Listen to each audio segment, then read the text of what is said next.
is Andrew Farah. I'm co-founder and CEO of a company called Density. And whenever I introduce what we do and where I'm from, I typically say this. We count people in space. This is the question I usually get, which is like, how many people are up there? And if you were here last year, I told this story, and there were 10. It turns out there are 14 up there right now, which, from my perspective, is like a 28% year-over-year increase in space utilization.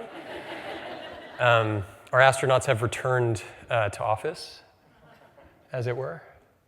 No, we count people in spaces. We measure workspaces, offices, buildings, common areas, flex spaces, phone booths. We measure how buildings are used. And we work with or partner with heads of real estate, heads of workplace, to make sense of these giant structures that we have. And the way this works is we deploy these, I think they're beautiful. I don't know that everyone thinks they're beautiful, but these beautiful radar sensors that get mounted on the ceiling. And what you're seeing here is a real heat map of human use across a floor plate. So really precise, about 6 inches of precision. And we turn all this data into utilization stats that then get turned into space utilization, space planning, space design, and ultimately availability. We are all in this industry for a variety of different reasons, but buildings are enormous. There's about 3 to 4 trillion square feet globally. That includes residential, but it is enormous. We have built so much space. 39% of global carbon emissions come from buildings. Half of that is from operational carbon, so you can think energy use. Half of that is from construction materials. It's about $1 trillion of office space that's vacant but paid for. So this is like the meeting room that doesn't get used, the physical space that you spent 3 years trying to launch. Doesn't get touched, about $1 trillion a year. And then peak average utilization in the US was 27%. These are staggering numbers. And what's crazy is that most of the buildings around the world, call it 99% or so, are not measured, meaning we have no idea how they're used, which seems kind of crazy. So I'm going to talk about 3 things today. 1, embrace Groundhog Day. 2, have a policy. And number 3 is give people tools.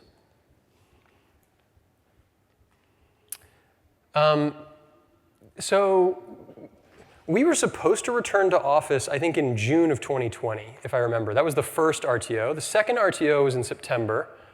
The third was in January of the following year. The fourth was sometime after that. We have returned to office so many times, I've kind of lost count. And what's crazy is that this headline from Resume Builder is the same year over year. So somehow, over the next year, 90% of companies will have returned to office, which is kind of nuts. And I'm really curious, I think I could probably write what the headline will be next year, but I think the question is something different this time? Or is this Groundhog Day? If you haven't seen Groundhog Day, it's like an excellent film and worth going back and watching. Yeah, okay, enough of that. So what do return to office policies actually look like? So this is the actual data of the Fortune 100. What you can see is that 81% is what we would consider hybrid, or is classified as hybrid. Just 6% is fully in office. This is data from 2023. So September 2023.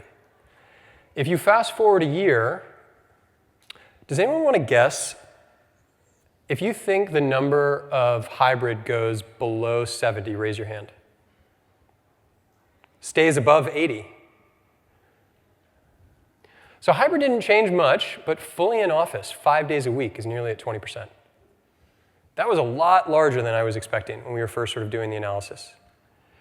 The other thing that's weird about this is that if you dive into these policies, you'll notice something rather unique. So these are the required number of days.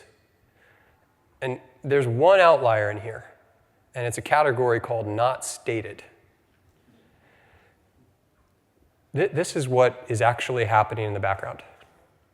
And I would encourage everyone to recall when a large corporation, and this happens all the time, goes out to bid for various cities to be their headquarters.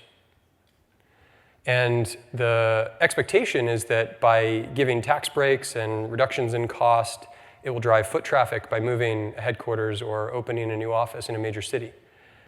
Those contracts are not gone. We think that a lot of our discussions around workplace strategy and workplace design and in-office or not in-office is about trust building and about teams and collaboration and innovation and all the things that I think it very much is, but there are also very real financial incentives to bring people back, especially in major cities for large corporations. And this, I think, is worth talking about. My general recommendation is not to be in office or not to be in office, though I prefer in office myself, and maybe I'm a bit biased, but really the primary point is to have a policy. Don't be in the 44%. Don't just push the policy to your teams. Like, draw a line in the sand. Which brings me to the second topic, have a policy. I'm not going to ask people to raise their hands because I'm going to directly contradict this statement. We have heard, we have a squatting problem so many times from our customers. We work with some of the largest companies in the world, tens of millions of square feet of space, in some cases over 100 million square feet of space. And everybody who's coming back to office in some form or fashion, we have a squatting problem. That's when you've got one person in a room and 12 people waiting. It turns out no one has a squatting problem. Everybody has an occupancy problem. And what's cool is that you could see this in the data. So we worked with a company who they required return to office for a certain number of days per week, and they saw their daily occupancy jump up 30%. Well, immediately after, single-person room use dropped 24%. So you don't actually have to police meeting room use. Humans are like water, you know? We just kind of fill the space we're in. You ever been in a movie theater and you decide to sit right next to some stranger in an empty movie theater? Like, that never happens. You always sort of spread out. Same thing happens in offices. People go and they sit in meeting rooms because they've got a bunch of hybrid meetings. And a group we were working with who was a major telecom, they noticed this, and so they closed 3 floors. And of course, desk usage doubled overnight. So these are not like crazy concepts. If you are in control of the shape, structure, and size and allocation of space and people, if you shrink it, you will see utilization jump. And you'll see all sorts of other benefits. Okay, so have a policy. Number 3 is give people tools. If you have a really heavy booking culture, can you raise your hand if your team has like a heavy booking culture? You always book meeting rooms well in advance. Okay, 1, 2, 3, 4, 5. Oh, okay, nice. So like about half the room has a heavy booking culture. We worked with one organization. They have 1.6 million room reservations per month. That is a lot of room reservations. 40% got canceled.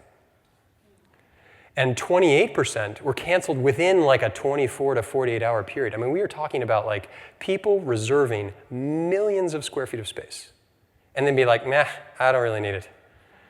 That's kind of crazy. And what's especially crazy is that it pushes meeting room use to real-time drop-in, you know, where you just kind of need a space and you go use the space. We build software, not just us. We actually don't build software. We as humans build software for number 1. We don't really build software for number 2. And yet it's the vast majority of meeting room use. All of this is to say this is mostly what humans are trying to do. If you kind of boil it down, they're just looking for space. I don't know, have you all seen the wayfinding system that's been out here? You can sort of find your booth and find your meeting. Okay, so that was a super fun project for us. That tool is meant to navigate people through space. This tool is the same, but this is what it looks like when you have sensors. Sorry, I forgot to hit play. The red is occupied. The aquamarine, not blue, but aquamarine, is available. And what's really cool about this, when we launched this, this went into about 20 floors, and I was standing by that star, and a bunch of engineers showed up. They were all gathered around, and they were looking at the thing. And I was like, what do you think? Do you have any questions? And they said, yeah, how real-time is real-time? And I was like, do you want to see? And they're like, yeah. So I ran to the first blue room, which you could see sort of in the middle. And then I had them watch the screen, and I stepped in. And it immediately turned red. And then when I left, it immediately turned aquamarine. And these are the types of real-time systems that become possible when you measure space. And what's cool, much like the self-policing that happens in room squatting, you see the same self-policing on availability of space. So people book spaces, but ultimately they don't use them. This was a cool and really fun project to work on. This is called live wayfinding. Okay, tools is plural, not singular. And so I have one more thing that I'm really excited to talk about. We have all this space in the world. Why don't we measure more of it? And we ask this question of our customers often. What are the primary barriers to deploying additional sensing of any kind? And these are their answers. 24%, it's too expensive. 38%, it takes too long to set up. 38%, I don't know where to start. And 0%, which I loved, was I have all the data that I need to make the decisions that I need to make. And they have good reason to believe these things. So these are the actual costs per sensor, all in, against various technologies. Has anyone deployed a sensing system before in this room? If you have, then you have probably experienced the time that it takes and the sheer cost of installation, often doubling the cost of your actual provider's system. So depth, you can see sort of cameras or optical sensors, radar, battery, and battery has some hidden cost to it. You're essentially it's like a Faustian bargain. You're like, it's easy up front, but then you got to swap 10,000 units on the back end, and that's a real pain in the ass. So the actual all-in costs are about sort of grouped like this. This is what the market kind of looks like. The second thing is your deployment timelines are meaningful. Even if you're doing sort of battery-operated systems, you have to deploy some type of gateway that communicates back to the internet that all these devices talk to. And so you have to take time. You got to get union labor set up. You got to get people on ladders. You got to do it after hours. You got to draw and pull Ethernet cable. It's a real pain. And this is about the average time that it takes to install and deploy. And I will say some folks do better than this and others worse. What we heard in those two things were cost and speed. And so what would it look like if you aggressively attacked cost and speed? And I'm very excited to announce our newest system. It's called Waffle, and it is cute, like its name. This is a anonymous radar system that counts people in these types of spaces. Phone booths, flex spaces, meeting rooms. But the most important piece of this is that it's self-installable. It's powered, so you plug it into an outlet, you mount it on a wall, put it on a credenza, attach it to a TV, and you get count. You get 0, 1, 2, and 3 plus. It has about an 18-foot range, and it has about a 140-degree field of view, so it can see into a rather large room, call it a 15 by 20-foot space. And then it can have this sort of adjustable range down to a phone booth, so you can do binary occupancy inside phone booths, which is really fun. And then a variety of other stats. Oh, it's really small. It's like really, really small. And what's cool about it being small is it just kind of disappears into the background. You spend all this time and energy and effort into designing these beautiful spaces. Your technologies just sort of disappear into the background. And we don't have the rights to the Lego, but we really like the Lego. I mentioned sort of mounting options. You can sort of see the various types, which is sort of a television or a credenza or a phone booth. But this is where it becomes most interesting. You can't scale technologies if you have to talk to us to deploy them, so self-installation. You can't scale technologies that are exorbitantly expensive. And so this system is intended to be scalable. It is also the first time that we are offering temporary installations, meaning that you can move units from one place to another. So we have both annual and sort of monthly pricing.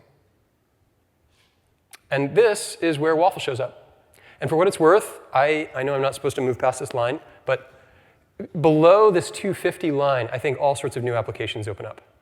When it is inexpensive to scale and you don't have to talk to a customer or to a vendor to do the deployment or go through months of installation,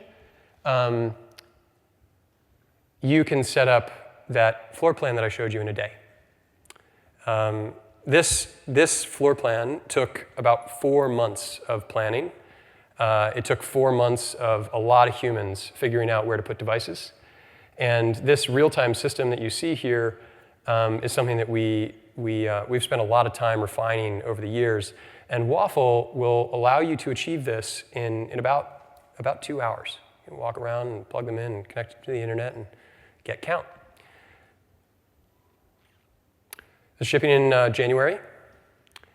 Because you all have been so wonderful, this is like our favorite event each year. Anyone that came to WorkSpaces will get their first waffle for free. And to tide you over, our wonderful marketing team has brought Stroopwafels, which we will be passing out immediately after this talk. These are really good, and the logo is edible, so you don't have to like eat around it. And if you have any questions, you can send us an email at waffle@density.io. Thanks so much for the time. Andrew, Farah, thank you so much.